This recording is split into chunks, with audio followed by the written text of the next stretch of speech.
سر کیا ماجرا ہے؟ یازو انٹرنیشنل، انضمام الحق، شاداب خان، رضوان، بابر اعظم، شاہین شاہ افریدی، حارث رؤوف، ایک لمبی لسٹ ہے سر. کیا ماجرا ہے سر؟ کچھ مختصراً بتائیں گے. دیکھیے، آپ کو پچھلے کوئی 7-8 مہینے سے پاکستان کرکٹ میس کا شکار ہے. ہر 4 مہینے کے بعد ایک چیئرمین بدل جاتا ہے.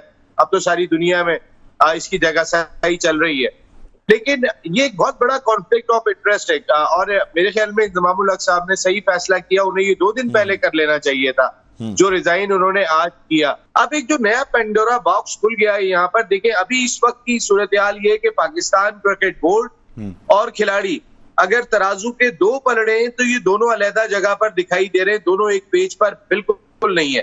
پہلے یہ باتیں لیک ہوئی تھی کہ وہ ذکا اشرف صاحب کو کال کرتے رہے ہیں بابر اعظم، لیکن ان کی کالز نہیں پک کی چیئرمین پی سی بی نے. اس کے بعد ان کے باقاعدہ اسکرین شاٹس جو ہیں وہ شیئر کیے گئے.